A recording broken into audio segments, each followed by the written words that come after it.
deer and the antelope play, where seldom is heard a discouraging word, and the skies are not cloudy all day. Home, home on the... Hey, there you are. Just working on a new song I wrote called Home on the Range. Oh, you've heard it before. Yeah, but it's in public domain, so I'm not going to get sued. Anyway, welcome to, my name is Ray Naylor, in case you didn't know, and welcome to How to Promote Your Music, or anything else actually, using video on the internet. This is episode 2, part 1, which is, we're going to talk about cameras. Now the goal today is to give you suggestions for cameras that, you know, don't cost a lot of money but give half decent video. Now the interesting thing is that I bet many of you already have one of these type of cameras, so you probably don't even need to go out and buy anything. But we want to go over them, the pluses and the minuses of each type. The first kind that we're going to talk about are cameras within your computer, the computer cameras. And there are positives and negatives to this, mostly negatives in all honesty. But I made up a little video earlier, and we're going to take a look at that now, and we'll be back. Okay, first here I'm using my computer camera, but also my computer mic. We're going to talk about sound in another part, but I did want to mention that here, because if you use your computer and you also want to use your computer mic, the sound is not as good as an external mic. The other issue is you see the guitar is you can see part of it. Now I can move this around a little bit, make it a little bit better. Now I can move back, but if I do that, I have to have an external mic, because which I want you to do anyway, because it's going to be worse if you use the mic of the computer. The other issue is the camera becomes the whole computer. So if I want to move this higher, I have to figure a way to get everything up.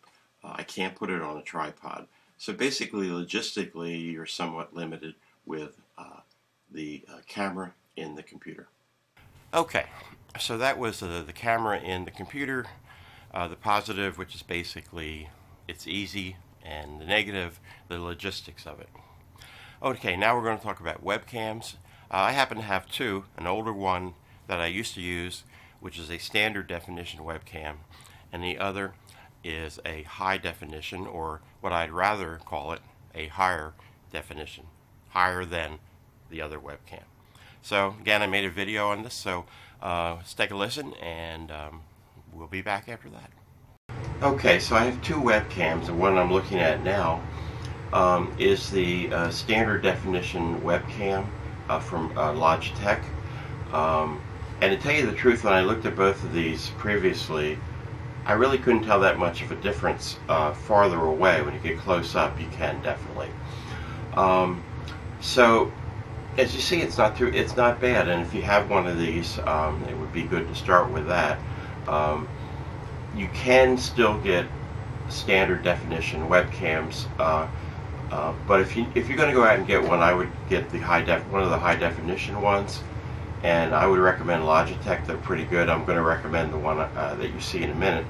One of the disadvantages of this, it has no thing on the bottom where you can screw it into a tripod. So what I had to do is to tape it to the tripod, which is less than desirable, I guess we'd say. So we're going to take a look now at the high definition webcam.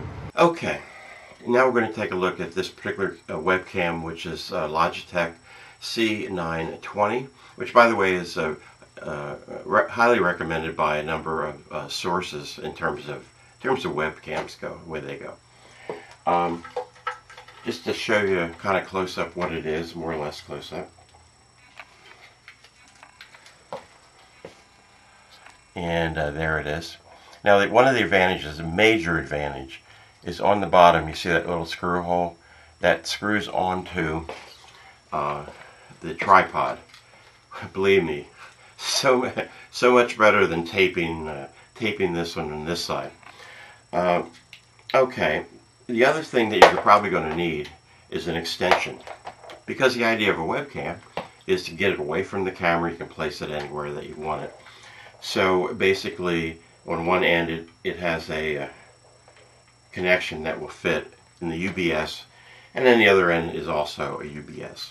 Okay, just a couple things I want to say about webcams is make sure that whatever webcam that you want to buy, if you want to buy one, is works with your operating system. The Logitechs, at least when I bought it, didn't really talk about Macintoshes, but it obviously works with Macs, since that's what I have. But it's something you're going to be make sure about. If you need to go out and buy a webcam, do some Googles, do reviews on Google with different kinds that you look at and say, oh, that would be good.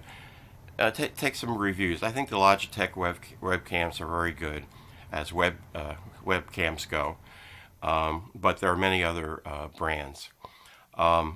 Again, I think I mentioned it in the video. I would definitely get the high definition. They're not that more expensive, and you're going to get a better picture. And also, again, try to get one that has the screw hole so you can put it on a tripod. Okay, next we're going to talk about smartphones and iPads. The pro of an iPhone, especially the newer ones, the i5 and the 6, which cost $1 million if you don't have one, is the video is really good. You're really pretty good. The negative is there aren't a lot of settings, but what you can get is a very inexpensive app for either the iPhone, if you have an iPhone, or the iPad, and with other devices like other types of smartphones and other types of pads. I'm sure there are also apps. What that does is give you a lot more options to deal with the settings in terms of focusing, in terms of compensating for however your lighting is, and other settings.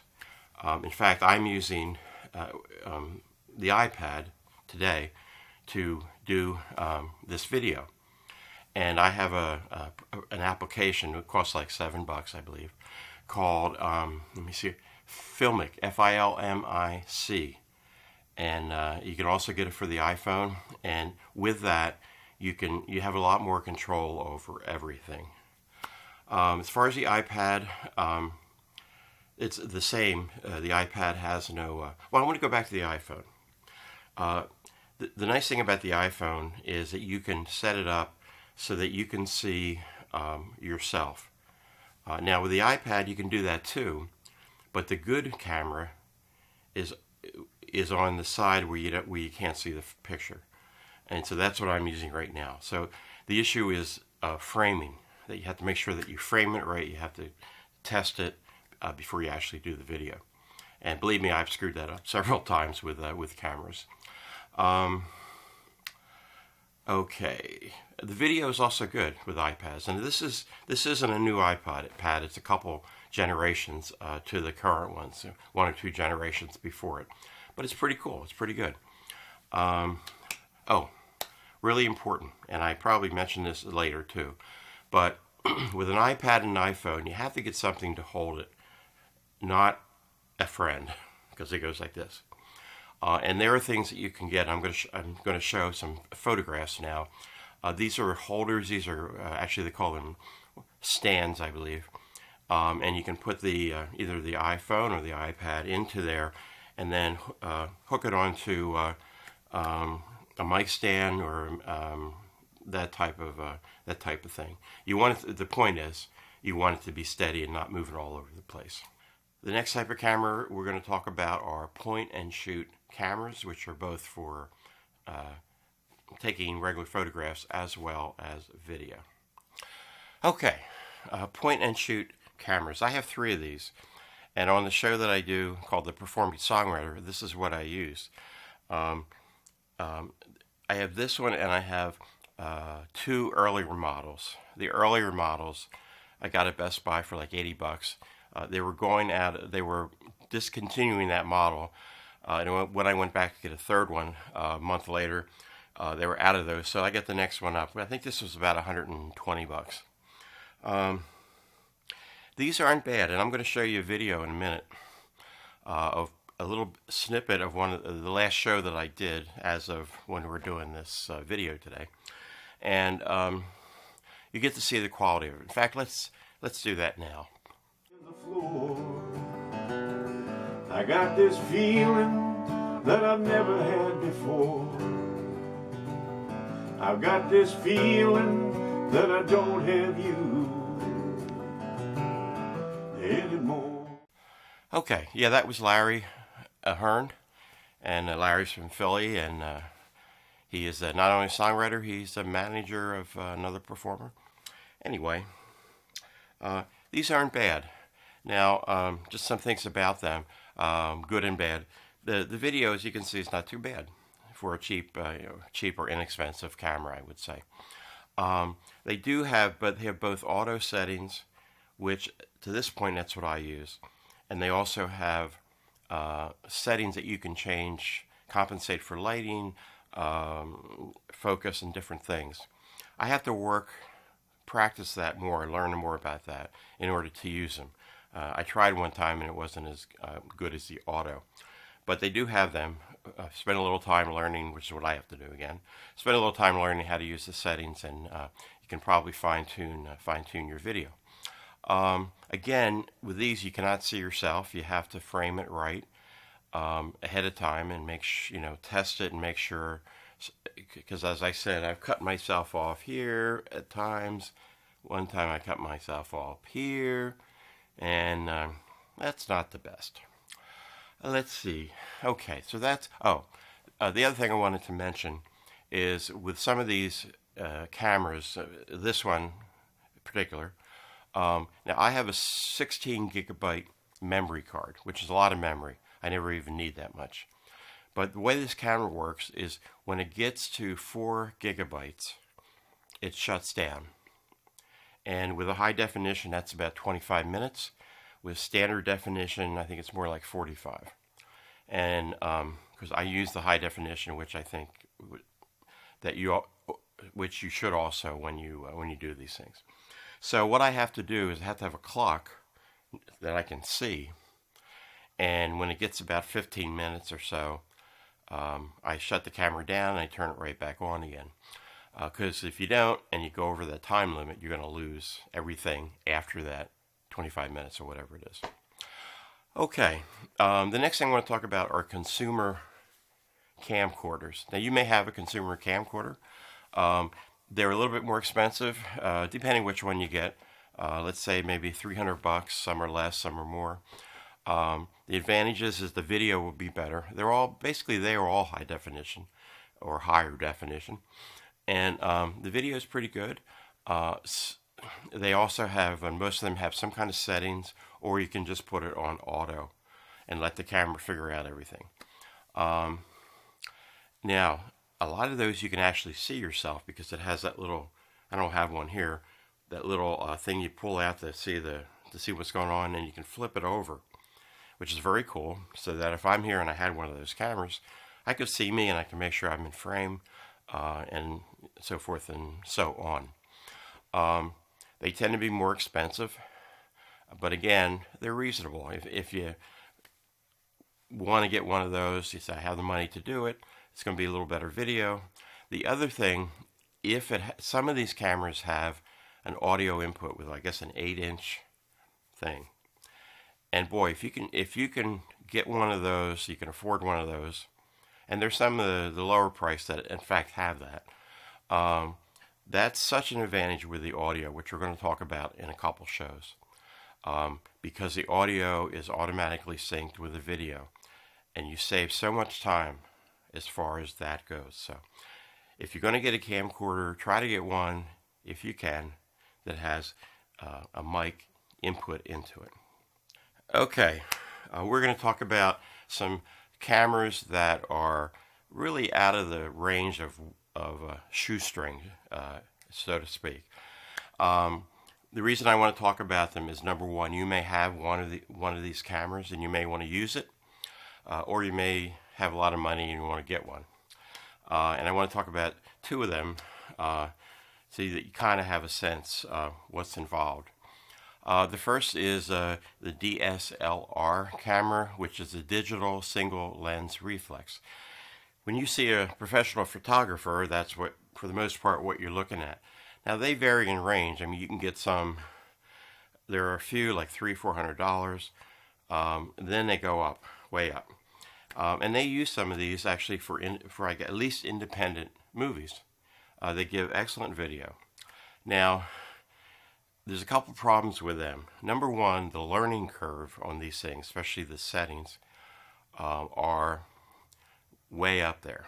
And if you have the time to do that and want to do that, and you're into photography anyway, or if you have one of these cameras, you may very well have one of these. Now, I guess they all have an auto like the other cameras do, but you really need somebody, either yourself or somebody else, who knows what they're doing with these cameras. The other problem is the focusing. If you move around too much, if I like walk towards this camera, with that kind of a camera, it's going to go out of focus. You need somebody there who knows what they're doing, that can manually change the focus when that needs to be. So of all the cameras that probably are, this is probably the most difficult to operate correctly, although the video is super great.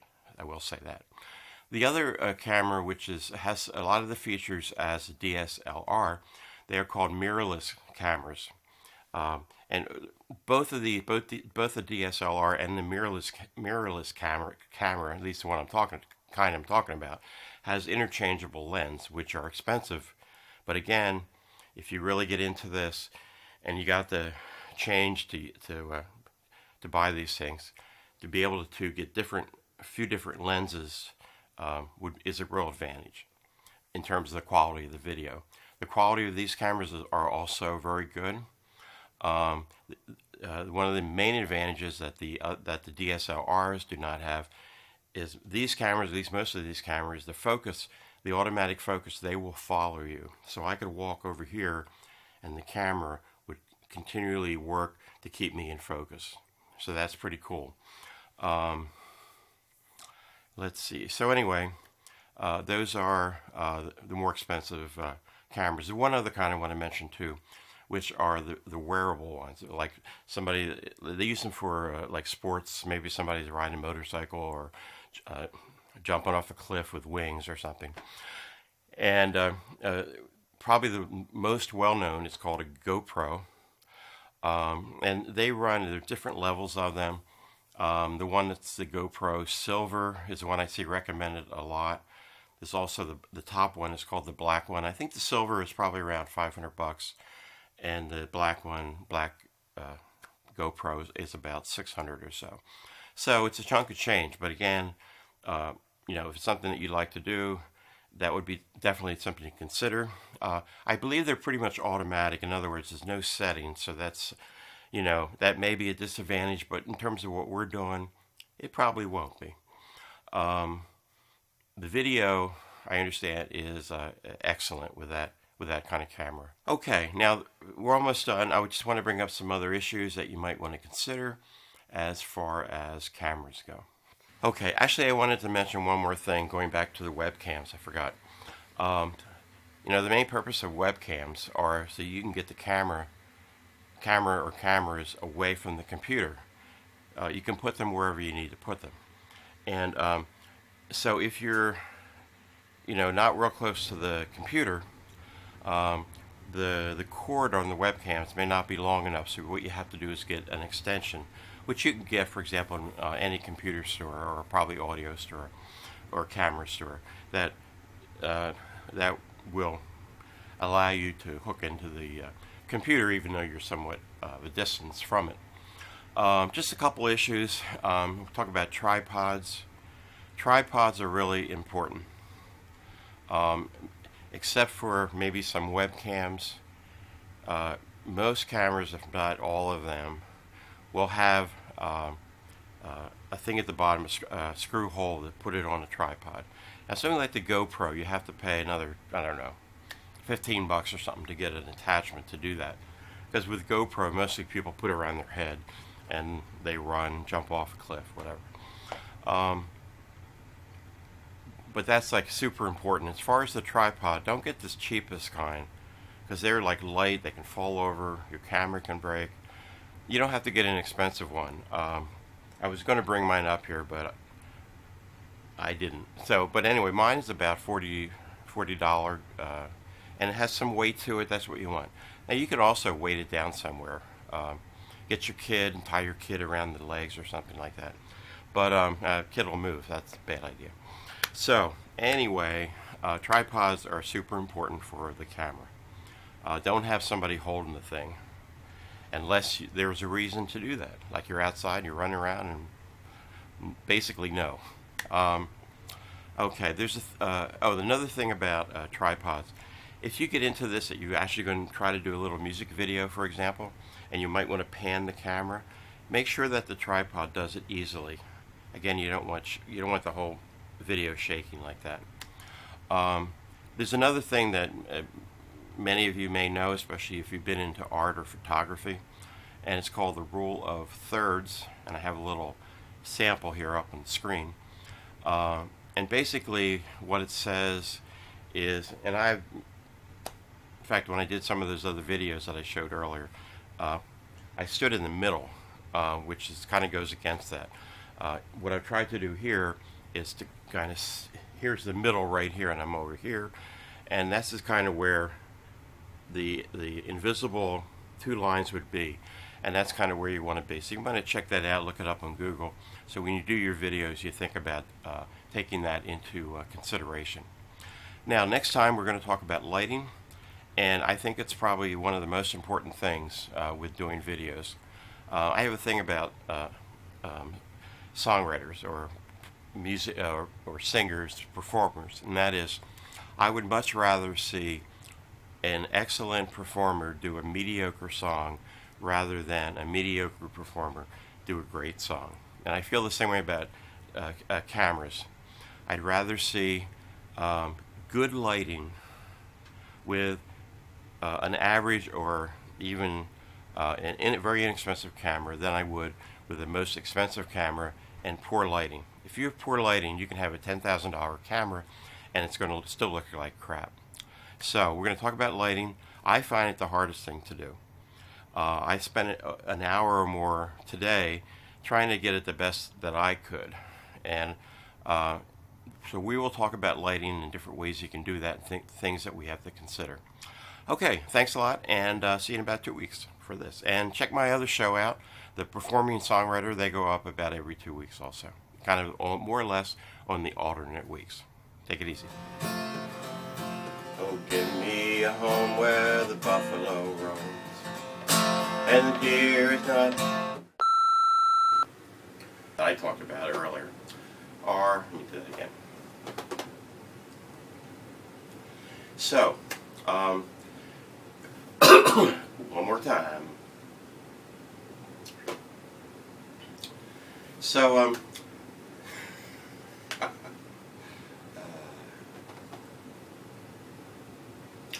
okay.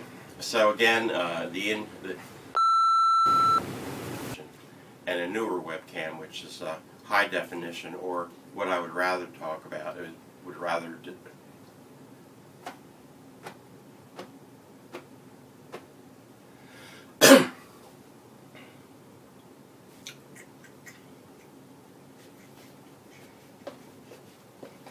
Okay. Okay, next we're going to talk about, do it again. Next we're going to talk about okay, next we're going to talk about smartphones, and so next we're going to talk about now next we're going to talk about point and shoots. Okay, next type of camera we're going to call okay, the next type of camera we're going to talk about are point and shoots. Do it again. The next